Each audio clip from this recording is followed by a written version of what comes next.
की धरती पर भी दर्शन करने का सौभाग्य प्राप्त होगा। प्रधानमंत्री मोदी जी के विजन को ध्यान में रख करके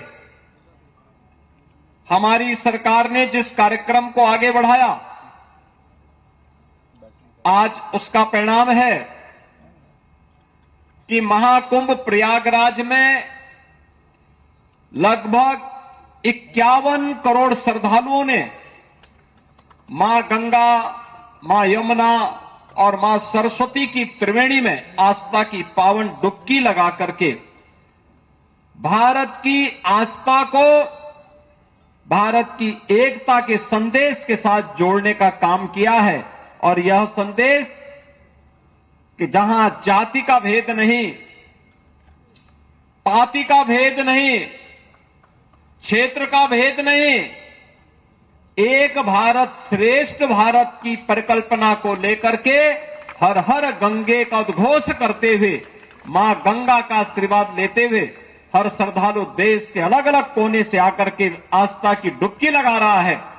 इससे बड़ा आयोजन दुनिया के अंदर कहीं नहीं हुआ है। यह अब तक का सबसे बड़ा आयोजन है, जो 51 करोड़ श्रद्धालुओं को अब तक अपने साथ जोड़ चुका है। और मुझे प्रसन्नता है कि इस बार महाकुंभ के इस आयोजन के साथ काशी तमिल संगमम को भी जुड़ने का अवसर प्राप्त हो रहा है। इसलिए मैं अंतःकरण से आप सबका हृदय से अभिनंदन करता हूं, स्वागत करता हूं। इस बार की जो थीम दी गई है वह 4 एस पर आधारित, जीवन के उन महत्वपूर्ण क्षेत्रों को, भारत की संत परंपरा, जो भारत की आध्यात्मिक ज्ञान की धरोहर के प्रतिनिधि हैं, हमारा साइंटिस्ट जो भारत के लौकिक जीवन की ज्ञान की धरोहर का प्रतिनिधित्व करता है, हमारा सोशल रिफॉर्मर, समाज सुधारक, जो समय समय पर समाज के अंदर आई हुई विकृति को दूर करने में अपना योगदान देता है, और हमारा छात्र स्टूडेंट जो नए भारत की परिकल्पना को साकार मूर्त रूप देने का काम कर रहा है। इन चारों को मिलाकर के महर्षि अगस्त को ध्यान में रख करके इस कार्यक्रम को आगे बढ़ाने की थीम के साथ एक कार्यक्रम आगे चल रहा है। सज्जनों, मुझे बताते हुए प्रसन्नता है, महर्षि अगस्त के बारे में मान्यता है कि महर्षि अगस्त उत्तर और दक्षिण भारत को जोड़ने वाले एक ऐसे ऋषि हैं। उनके बारे में कहा जाता था कि अकेले अगस्त ऋषि उत्तर भारत के को अगर एक तराजू में महर्षि अगस्त को रख दें और दूसरे तराजू में उत्तर भारत की ज्ञान की धरोहर को रखेंगे तो अगस्त ऋषि उस पे भी उनका बृहद और विराट स्वरूप है।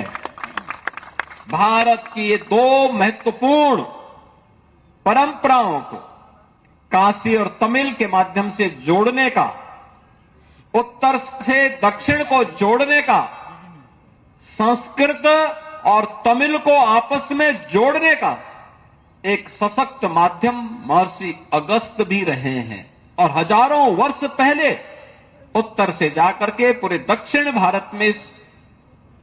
अभिनंदनीय कार्य को महर्षि अगस्त ने आगे बढ़ाया था। कहते हैं भगवान राम को माता जानकी के, माता सीता के खोज के लिए प्रेरणा प्रदान करने और उस समय के राम रावण युद्ध में आदित्य हृदय स्त्रोत का मंत्र देने का काम भी महर्षि अगस्त ने ही दिया था। यानी हजारों वर्ष पहले महर्षि अगस्त के बारे में जो श्रद्धा का भाव तमिलनाडु के घर घर में है,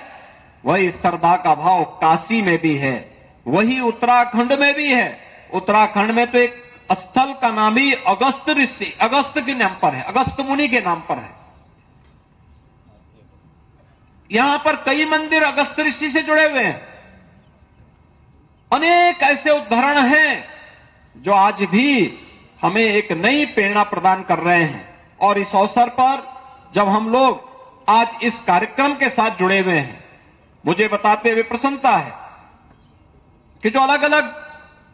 क्षेत्र से जुड़े हुए महानुभाव इस काशी तमिल संगमम के साथ आज से लेकर के 24 फरवरी तक बनने जा रहे हैं,